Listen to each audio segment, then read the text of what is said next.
Well, good evening, everyone, and welcome to this panel, AI for Good, the Climate for Change. I'm glad that despite the late hour, you all are here. I'm delighted to have David and Marcus here with me today to talk about the intersection of two very broad but extremely important and critical themes in our world, trends in our world. One is AI, and the other is climate change. Um, we'll try and keep the conversation to a broader level and not get too technical. Um, but there are four broad themes that I thought I'd lay out for all of you that we'll try and cover during our 40 to 50-minute panel today. The first is we're going to talk about how AI will impact innovation and creativity, which I think, as Marcus, you've said, creativity is the one thing that differentiates humans from everyone else. So we'll talk about AI and creativity. We'll talk about AI and the impact it'll have on fundamental science, fundamental research. And the third piece that we'll talk about is the impact AI, positive and negative, might have on climate action. And finally, we'll end, hopefully, with a conversation around what all of this might mean for all of us, not just folks sitting on the stage, but really for all of you as well. So I'm going to get started right away. And Marcus, I want to get you in first. You've written about this in a book that I had the opportunity to read recently, The Creativity Code. And a particular sentence stood out to me, and so I'm going to use that. You ask, I think, will machines create artistic masterpieces of the kinds that Mozart and Shakespeare and Rembrandt have created, or closer to home in India, whether AI will create more artistic masterpieces than A.R. Rahman, Rabindranath Tagore, and M.F. Hussain. And so the question to you, to get us all warmed up, is can AI get more creative than humans? Well, I think as you alluded to, most people feel creativity is a differentiator between artificial intelligence and being human, that being creative is an expression of our humanity.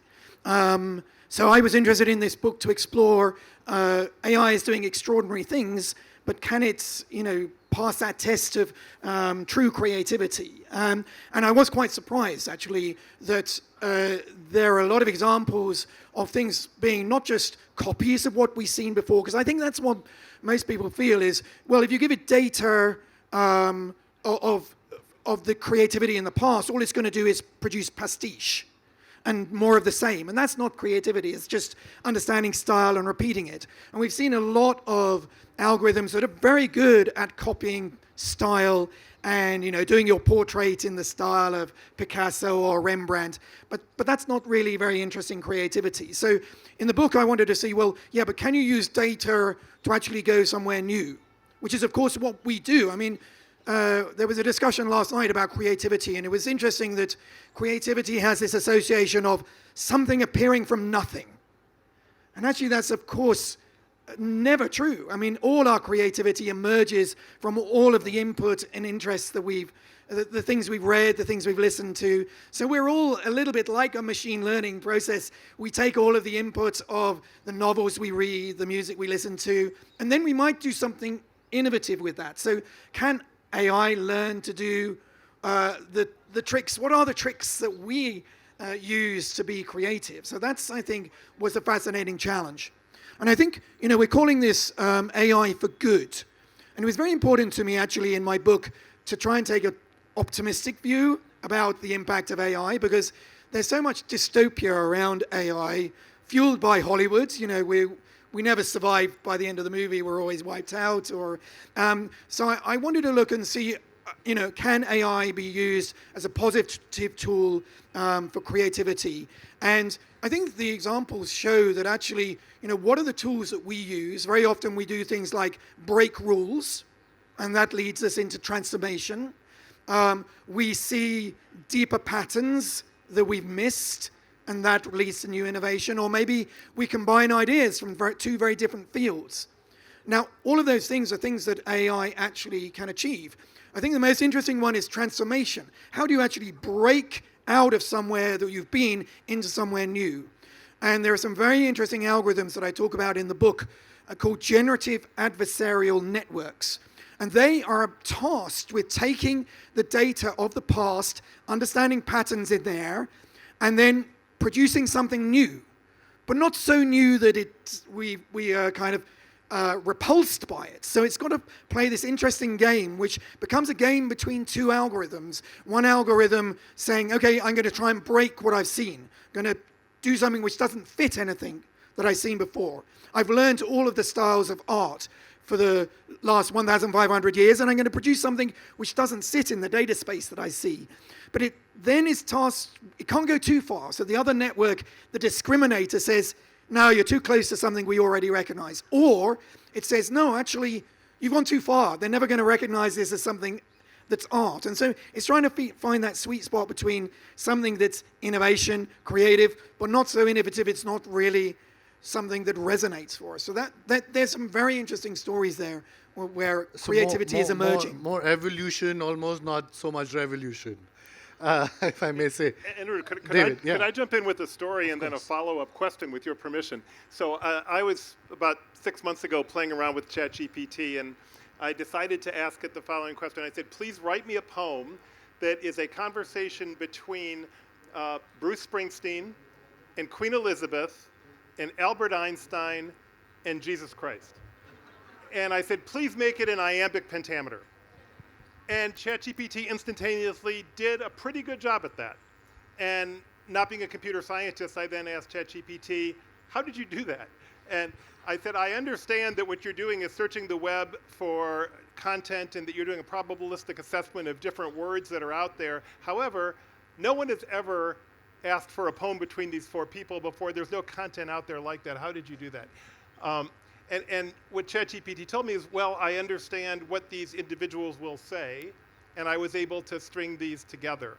But if you don't mind, I wonder, Marcus, being a computer scientist, any other explanation to help us understand or this to come amazing technology and how it was able to be this creative? Or to come up with a more creative poem. Well, I think poetry is very interesting because it's quite short form. So, and very often poetry is quite gnomic. So I think, creativity is a very interesting thing because it's actually a dialogue between the creator and the person who is actually being exposed to the creation. And poetry, very often, you bring a lot of your own creativity to the reading of a poem. So I've done a lot of kind of Turing tests with poetry where audiences are very quickly conned by GPT producing very convincing sort of poetry. But just to say, actually, it's very interesting because large language models, there are different ways of doing this. And ChatGPT, on the experiments that I've done, is very good at poetry. So it picks up iambic pentameter and it knows what the parameters of that are. And if you use some other large language models, and I've done some experiments with this, it gets iambic pentameter completely wrong.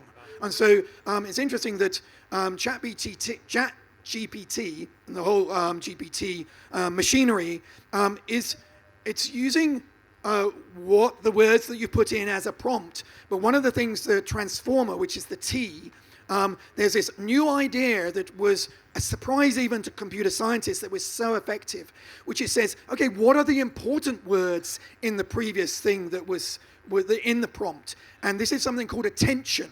And the idea that attention on particular things and weighting those in then the assessment of what probably will follow this has been actually a surprise about how effective it has been. But it actually is only still very good at short form. So if you ask it to write a whole Shakespeare play about these characters, you probably find that it there's some interesting ones where a murder mystery was tried to be written with ChatGPT, and it's a spy novel, and there was a double agent, and it blew the information about the double agent within the first few pages. And you're like, you meant to hold that back, because that was the big reveal, 2/3 in. So it's interesting that a lot of this technology has difficulty with time. It doesn't understand a sense of suspension and time. And that's one of the interesting things that I think it can do things locally, but it doesn't have a global sense. So a lot of things become boring after a short while. So that's why I think poets, you're under threat, but long-form novelists and non-fiction, they're safe at the moment. And double agents. Double They're at agents as risk. well. But let me ask you this as a follow-up before we move to the fundamental research question. You've written about this, and I think a lot of times the question that gets asked in panels like this when you're talking about AI is, will AI match or surpass what you've called the human code, but let's say human capabilities? But my question is slightly different. My question is your sense that that's the right question? Or I think what a better question might be is, will AI enhance the human code? Yeah, I think this is absolutely right, because I think this talk of the singularity, for example, is very unhelpful because it makes the whole discussion very one-dimensional.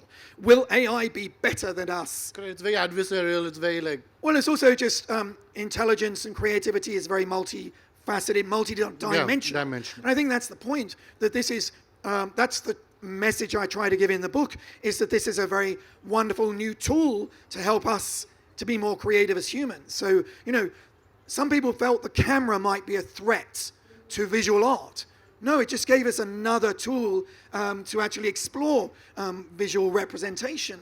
And some people use the camera well, and some use it badly.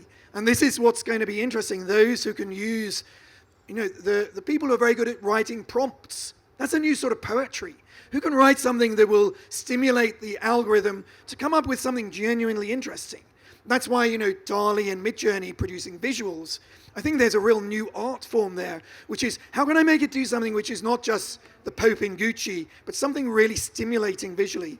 And there's a really interesting mix of genres there, the words being transformed into visuals. That's a new opportunity. Yeah. Let me now move to the second piece that I want to get to, which is, how will AI shape fundamental research, fundamental science?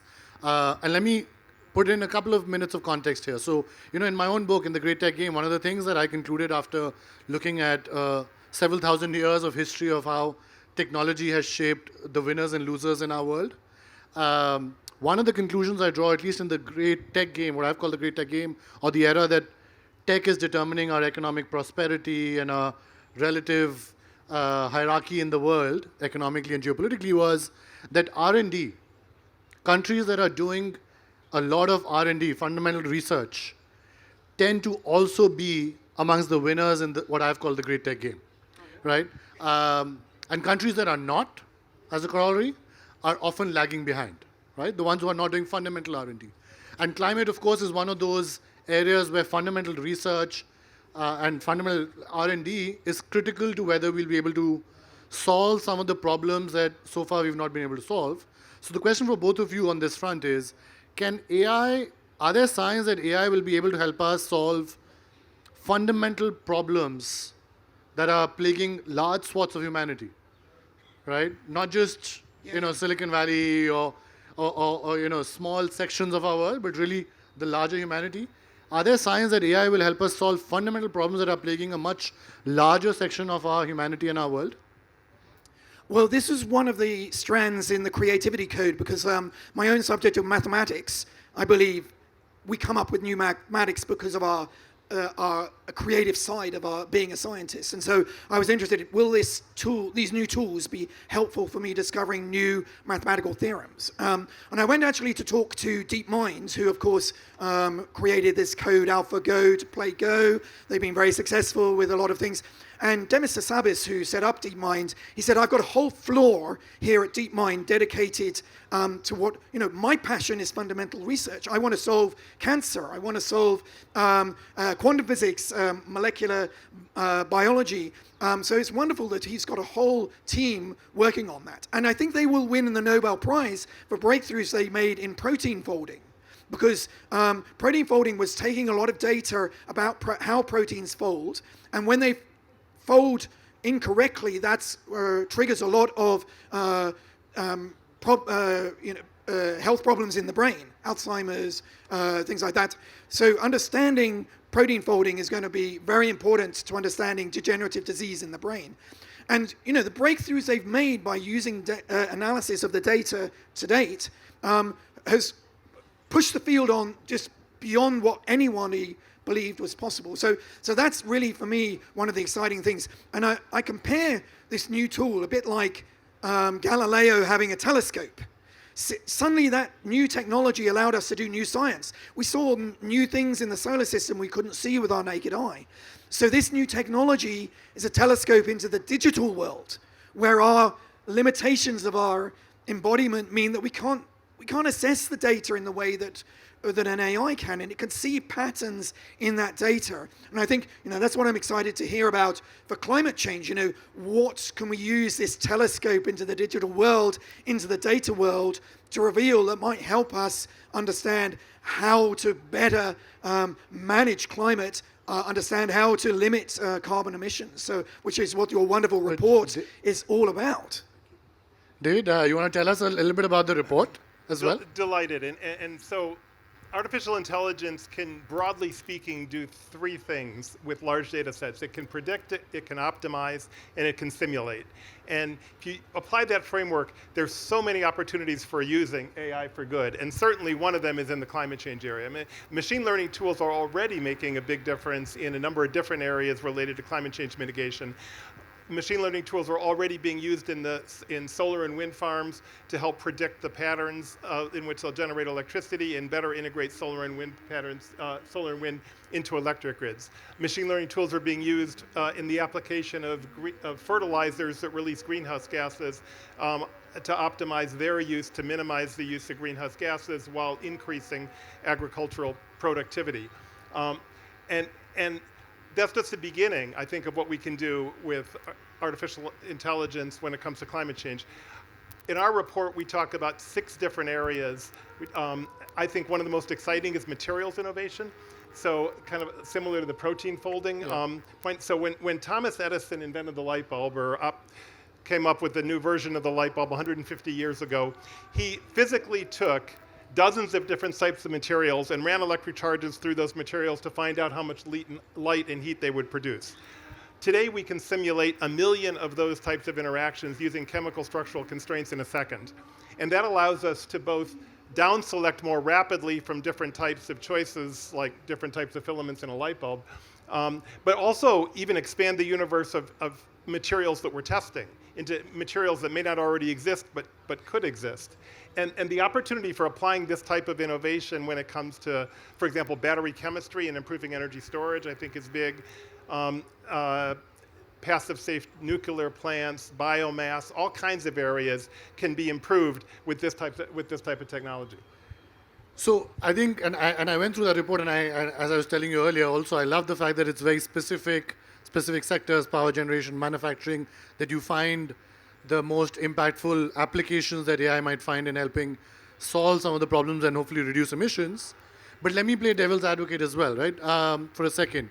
So one of the biggest emerging complaints about AI and its impact on climate has been the impact that it might have on emissions more directly, right? And let me, for the benefit of all of us here, take us back to the Industrial Revolution for a second. When the Industrial Revolution starts over 200, 250 years ago, the emphasis or the values we're emphasizing at that time is scale and efficiency. So we build all these large factories and railways, and we forget that there's an environmental impact of all of these things. 200 years later, now we are sitting here on panels and in governments and at COP discussing how bad those energy choices now seem in retrospect. So the question now when it comes to AI, because AI is similarly being talked about as electricity and the Industrial Revolution and the steam engine, is, are we being cognizant of the energy choices here? Because AI, and let me give you a couple of facts, couple of data points. Because we are adopting, in the case of LLMs, this bigger is better attitude, one AI model is causing 626,000 pounds of emissions, which is 5 times of a American car's lifetime emissions. And similar such statistics are being thrown around to talk about the energy impact of these models, the energy impact of the data centers that we need to manage all the data that ultimately fuels these LLMs and our AI models and AI engines. What is the negative impact that we should be anticipating of these large LLMs and other AI engines we are building? And how can we mitigate some of this impact? It's a very important question. Thank you for asking it. And I spent a lot of time this summer researching what's known about this question. So let me offer my thoughts and see if Mark thinks the same thing. So first, I think we are very cognizant of it, at least based upon my life. I think every speech I've given, every panel I've been on climate change, whether or not it's about NII in the past 9 months, I've gotten this question. So I think this is very much a topic of conversation, which is a very good thing. The literature on this is not very good, I'd say. It's pretty weak, but based upon the literature that's out there, I think the current contribution of AI compute to greenhouse gas emissions is quite small. There's a Nature article, a peer-reviewed Nature article from 2022 that says that data centers overall globally are about 0.2% of global emissions, and that AI calculation is probably about a quarter of that. Now, since 2022, we've seen significant growth in AI use, and we're going to continue to see that. So the question, I think, looking forward is, how big are these emissions going to be? And my conclusion is anybody who gives you a confident estimate is making it up. And here's why. We know, or to a high degree of likelihood, that the use of artificial intelligence is going to increase exponentially in the years ahead. Be very surprising if that doesn't happen. At the same time, it's highly likely that the efficiency of the hardware being used is going to improve dramatically, if not exponentially. In fact, the statistic I saw is between 2005 and 2015 and 2021, data center workload increased 260%. And during that same period, energy usage increased 10% in data centers. So we're already seeing improvements in the energy efficiency of the equipment. We're also seeing efficiency improvements in the software. And then we're also seeing, very importantly, that the hyperscalers who operate the biggest data centers in the world are actually the world's largest purchasers of renewable energy. So there's enormous uncertainty here. And how these curves interact is going to be very important. I think there is a risk, there is a big risk, or let me say there's a risk that the increase in greenhouse gas emissions associated with the use of AI could be significant. There's also a possibility it could go in the other direction as a result of efficiency improvements. I think we just don't know. Yeah, it's Marcus, interesting. do you have a sense? Yeah, well, a few years ago, I've discovered some new symmetrical objects, and I thought I would use them for good. They're abstract objects in multi-dimensional space. You can never see them. But I thought I would let people name them for a charity that I support in Guatemala. So I thought I could use them for good. And when these NFTs came along, I thought, oh, that's very good. I'll make an NFT that you can own of this object which only exists in my mind. But when I announced the idea for this, I got this massive backlash. Good. Some of them because of people just nervous of NFTs and things like that, but a lot from scientists worried about the energy consumption. And there are a lot of artists who obviously are very, are very environmentally sensitive, who are using NFTs, and when they were shocked, there was a lot of scare about this, about, oh my gosh, we're actually burning the planet to make these things which are just, don't really exist at all. And I then did a lot of research, and there's so much misinformation about the energy use for, and we have to make a distinction here, which is about your renewables, because people get worried about energy use, but it's about carbon emissions. If the energy is coming from the sun, green.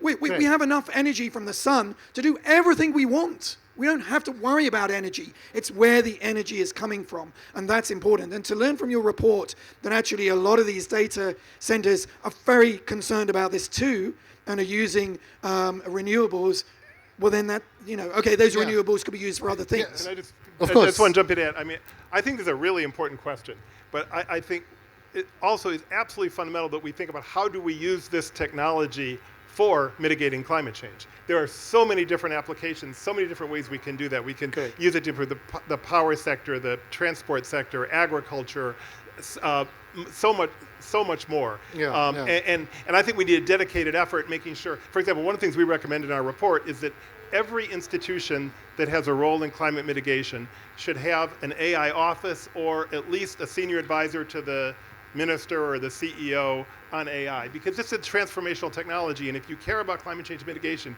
you should be paying attention to it and thinking about how can I use this to help reduce emissions of greenhouse gases. No, that's right. And I was at COP last month, and there was a big session on this, right? How AI can be leveraged for climate action. So I think that conversation is starting to happen.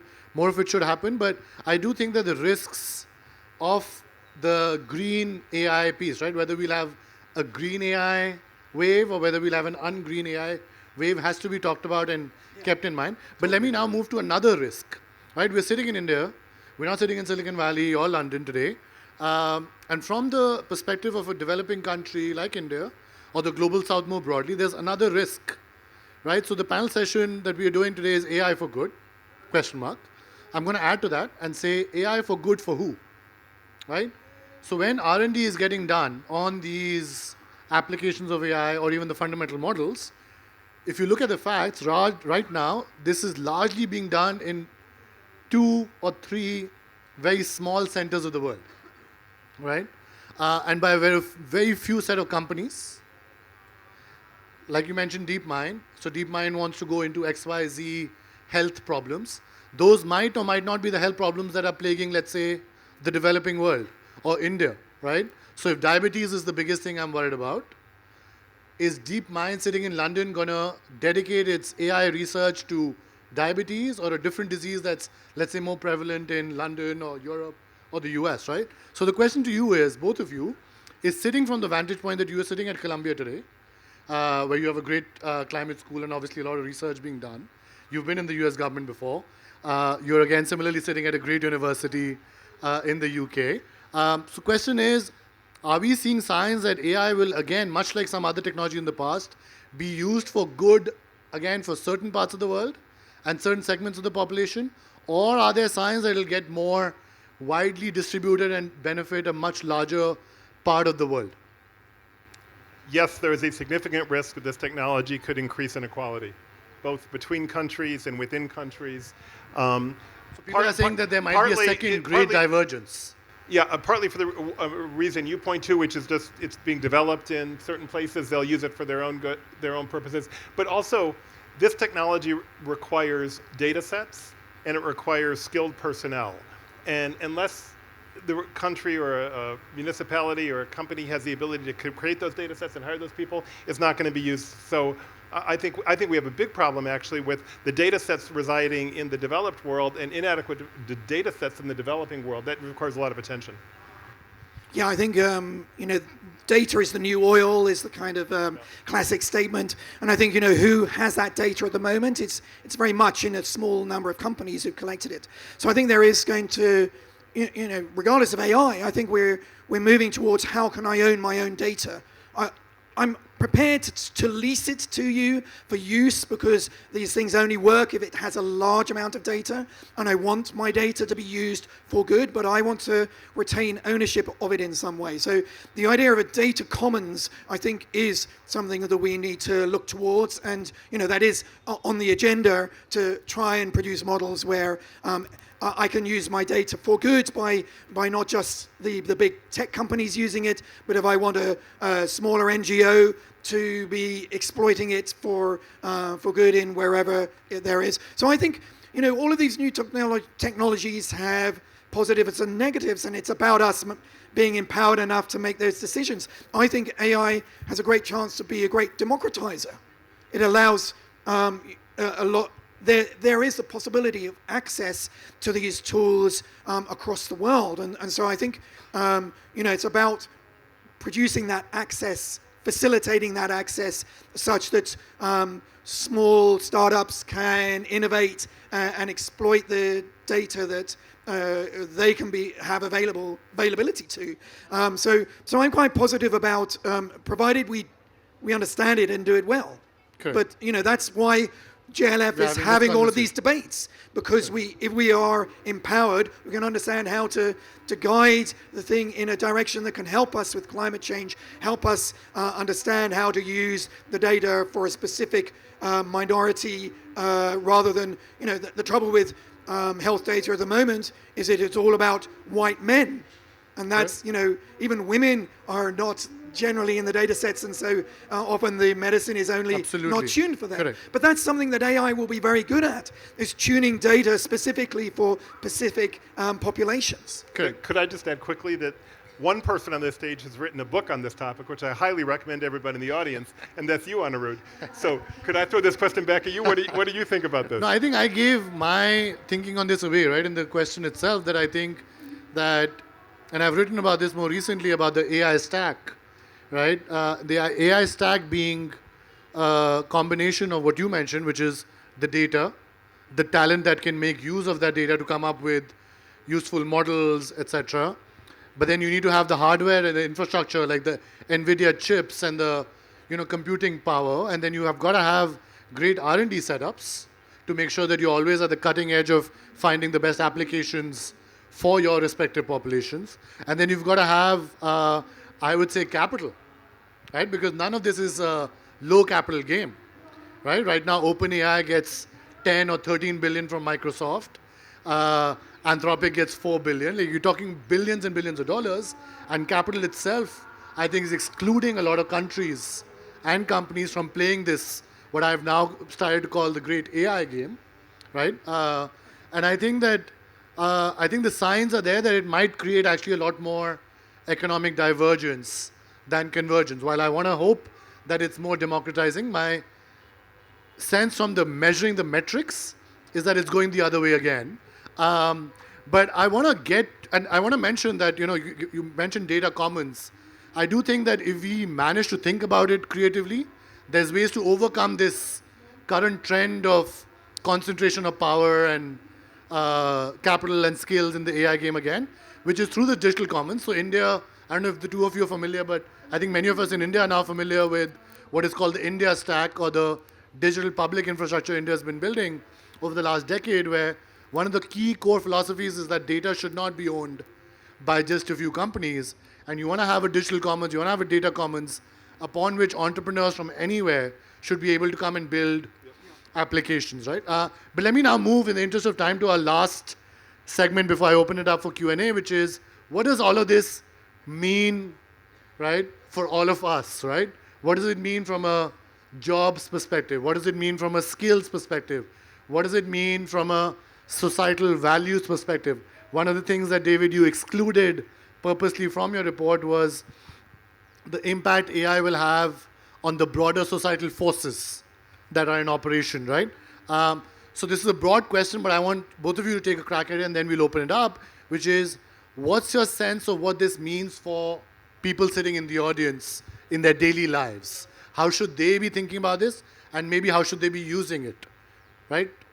So take a crack at any of it. I think this is a debate about climate. So for me, one of the things that I'm always worrying about is I'm not sure what I'm doing, how it's having an impact on the environment. I don't have that information. I would love to have, for example, an app which takes all my data and tells me, look, if you just did this, you would reduce your carbon emissions by so much. X%. And that just seems so realizable, and a use of the technology to be able to collect my data. And that will also, I would be happy to use that data and submit it to a larger project to help us understand more globally how to reduce emissions from our behaviors. But for it to tell me, look, switching off the lights at night really is, don't worry about that. Much better to worry about your flight to India or whatever, or making NFTs or whatever it is. So I think that personally I feel would be very empowering for us. I don't know how many people feel they know how their lives impact on climate. Let's take a quick poll. How many people would be interested in tracking their daily emissions? Look at that. Well, there you go. Yeah. Right. Right, I'm going to do that startup, I think. I think there are already apps. Like, I'm also in the VC world.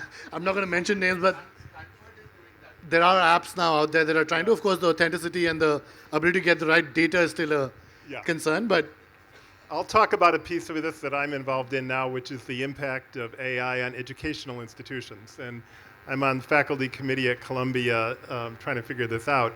And The fact is, I've given an assignment over the years in my course to write memos on certain topics, and ChatGPT does a pretty good job of writing this memo. It doesn't do an A job, but with a few queries, I can get ChatGPT to produce a C+, B- version of a memo in my course. And I think every educational institution in the world is trying to figure out what's the implication of this technology for learning. And I have some colleagues who are saying, I'm going to prohibit the use of ChatGPT in my course. It's not going to be allowed. My instinct is, one, that's unenforceable, and two, it's not a good idea. Because our students, when they get out into the working world, they're going to be using large language models like ChatGPT. We need to integrate it into the curriculum. But on the other hand, there is a real problem, because if a student uses ChatGPT to come up with the first draft, he or she has not actually gone through the process of thinking and learning that is very informative. So I don't think there's any easy answer to this, but it's a really tough problem that every educational institution in the world needs to be thinking about. I think right the now. nature of the exams will have to change, right? I think the questions you ask now will have to also change as professors and teachers. ChatGPT is rubbish at maths, actually. Is it? Because using a statistical analysis is not a very good way, to predict what a maths answer is. So actually, it's not very analytic. So but there are other AI tools which are good at maths. Let me open it up to the audience. I know we have a few minutes left, so I'll try and take a few questions. Maybe the lady here first, and then I'll get to this side of the room as well. Good evening. It was a very enlightening session, and it was good to hear. So my question is, we had a discussion around AI and its uses. So you just at the last we discussed that it can help us in checking the emission levels and etc. But can it on ground or on root level help in increasing the green cover globally? Green cover? Green cover. Green, as in forest cover. Yeah, forest cover, right? Yes. Sure. Absolutely. In fact, AI tools are already being used for this. I think one of the really exciting developments right now in climate change is we have satellites that are looking at the Earth on a regular basis every day, drones and ground-based sensors. We have massive amounts of data, but without machine learning tools, we couldn't be processing that data. So for the first time right now, actually in Brazil, artificial intelligence tools along with satellites are being used for actually fighting deforestation. There's a lot more that can be done in this area with carbon markets in particular. Okay, can I go to the gentleman there in the back? And then I'll come to the lady here after that. I like the creative use of the handkerchief. Just don't throw things at us. In every revolution, some new kind of jobs emerge. So in AI revolution, what kind of jobs will be there? Sure. There's a bunch of reports that have come out, I think, around that question about what kind of new jobs will get created because of AI and the kind of skill sets those jobs will require. They're on the web, but yeah, I think you take a crack at it. We've talked about the Industrial Revolution and the impact that it had on climate. Of course, the Industrial Revolution had a similar impact on the sort of jobs that people did. But the interesting thing about the Industrial Revolution is that it impacted across a generation. But this revolution is much faster. So a job that exists today will not be there in 10 years. So, we're really facing this with our undergraduates in Oxford that, mathematicians might go on to become accountants. That's quite a common path. But actually, accountancy will not be a job in 10 years' time. There'll be very few accountants because AI is very, very good at doing that. But as with all of these technologies, new jobs emerge. So, there's the data curator.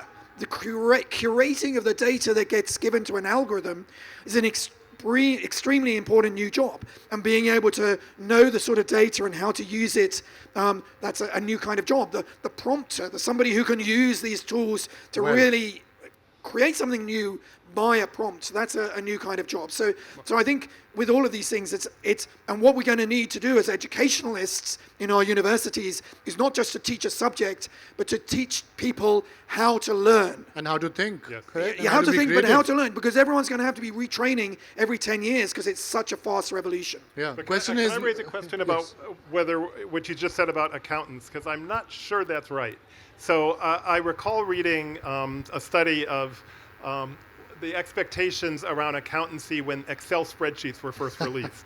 And people said, this is the death of accountants, because what they've been doing is calculating. And in fact, it has not led to that. What it's led to is as many accountants doing more sophisticated financial analyses than they did before. So do you think this is different? Or? Yeah, I do think this is different because the one thing that felt that the accountant as a human was able to sniff where the errors were in data, and they was felt that that was something the Excel spreadsheet couldn't do. But machine learning is very good at that. It's very good at picking up the anomaly in the pattern. And so one of the key skills that an accountant had in being able to feel where the data was inaccurate in some ways. That is something that now AI is very good at. Since we're sitting at JLF, will authors exist in 10 years? Well, as I said, poets won't, but authors will. No, I mean, of course poets will. And actually, one of my things about AI for Good is this is a new collaborative tool.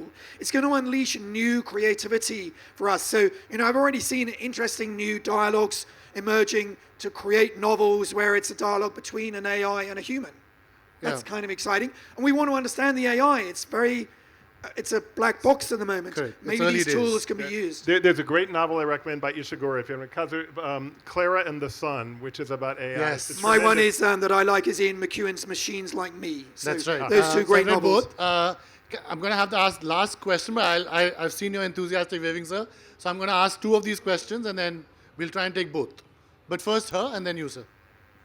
Hi, I'm Mitali. I work with DAOs for climate change. So for most parts, I am not scared of AI apart from thinking that there's a huge data problem.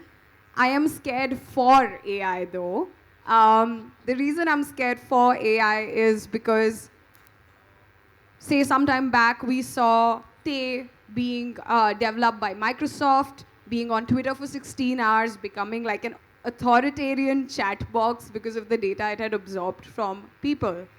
And given that AI is so rapidly learning from the humans that are feeding it data, I want to talk a little bit about personal responsibility. What are responsibilities that both people involved with tech and who are training large language models and people, everyday citizens who are using LLMs, who are using chat boxes, AI, what should they be doing to ensure that AI is more ethical, more good? Sure. How can we build AI for good? I think great question. We'll just quickly, sir, 20 seconds to ask your question, and then we'll have you guys close out. Hello. Hi. This is a bit of a broad-ranging question. Because of the significant developments in the technology almost every week or every month, optimization, significant I mean to say, doesn't this question arise that there should be a kind of rationing system, graduated system for access to AI in some units for corporates as well as a digital public goods to be allowed to underserved humans, individuals, certain amount of AI access free of cost or something like that. That question I think has arisen because I'm aware of many things. So you can take a crack at either of the two. I'll go for number one. Sure. I'm very interested in DAOs and blockchain as a way of democratizing this whole technology. I think, unfortunately, it's got rather a toxic name, blockchain, because of cryptocurrency. But I think what you're doing is a chance to actually destroy this kind of hierarchical structure in the way that companies operate. And what's interesting about us misleading things, there's an interesting story with AlphaGo that DeepMind developed. They gave it human games to train on, and it became wonderful. It beats Lee Sedol. But when they said, what would happen if we gave it no human games and we just let it generate its own games, synthetic data, it produced AlphaZero. AlphaZero was so much more powerful in 100 games, beat AlphaGo in every single game. So our human data, the way we played the game, had led the algorithm astray to play in a non-optimal way. If we let it use tabula rasa learning, it actually was much better. David, you have the last word. I think, yes, we should democratize access to this technology, absolutely. I think one thing we've seen in a number of controlled studies is that it helps raise the average, it helps bring the lowest performers up to average. It can be a tremendous benefit in that way, so 100% I think we should do that. Great. Thank you so much, Marcus and David. This has been a fantastic, wide-ranging one. And thank you all for being here. Thank you.